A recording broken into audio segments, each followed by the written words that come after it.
Welcome to Clinical Concepts with Dr. Atifa.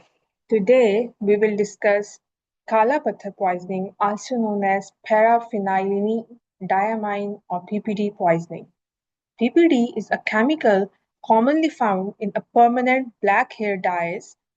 Unfortunately, it is frequently used in cases of self-poisoning in South Asia and is associated with a high mortality rate. The most dangerous complication is rapid swelling of the tongue, throat, and neck, which can quickly block the airway and become life-threatening. Unlike many other poisonings, there is no specific antidote.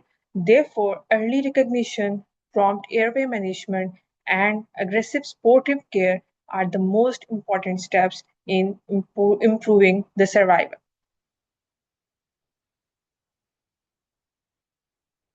Symptoms usually begin within a few hours after ingestion.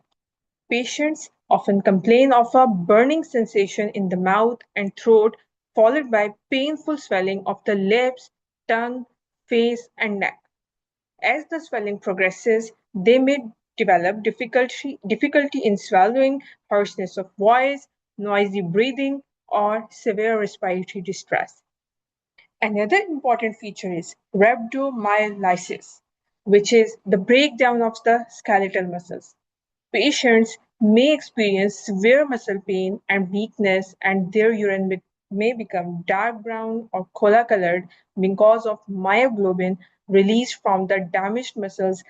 As, as the poisoning progresses, complications like acute kidney injury, metabolic acidosis, hyperkalemia, cardiac arrhythmias, and shock may develop. Because the patient's condition can deteriorate rapidly, continuous monitoring is essential.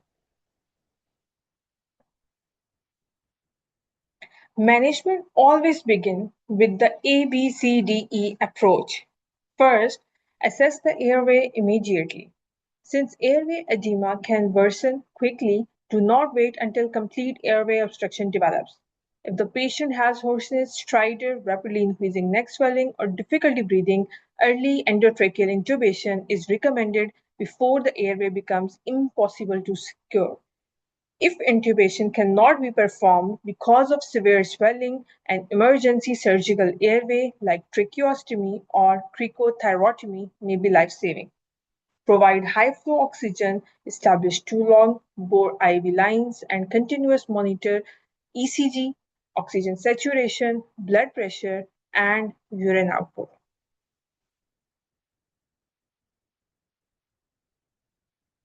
There is no antidote for PPD poisoning. Treatment is mainly supportive. Start aggressive intravenous fluids to maintain adequate blood pressure and urine output, helping to reduce the risk of acute kidney injury caused by rhabdomyolysis.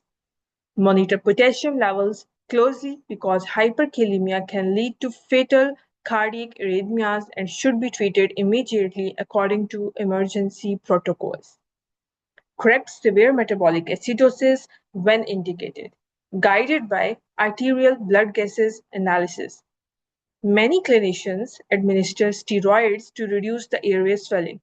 Antihistamines may also be given, although evidence supportive their effectiveness is limited. Patients with respiratory failure require mechanical ventilation and intensive care support. Several investigations help assess the severity of poisoning.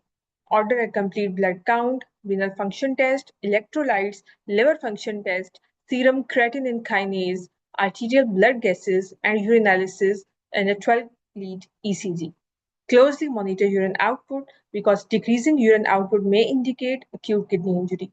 Watch for the complications including severe rhabdomyolysis, acute kidney injury, pulmonary edema, cardiac arrhythmias, metabolic acidosis, and shock. Hemodialysis may be required in patients who develop severe kidney failure or standard indications like refractory hyperkalemia, severe acidosis, or fluid overload. Let us summarize the key points. Kala Patthar or PPD poisoning is a true medical emergency. The first priority is securing the airway because rapidly aggressive airway swelling is the leading cause of early death. There is no specific antidote. Early airway management, aggressive intravenous fluids, correction of metabolic abnormalities, treatment of complications, and ICU care are the cornerstones of the management. With rapid recognition and timely intervention, patient outcomes can improve significantly. If you found this video helpful, please like, share, and subscribe to Clinical Concepts with Dr. Atifa for more evidence based medical education videos. Thank you.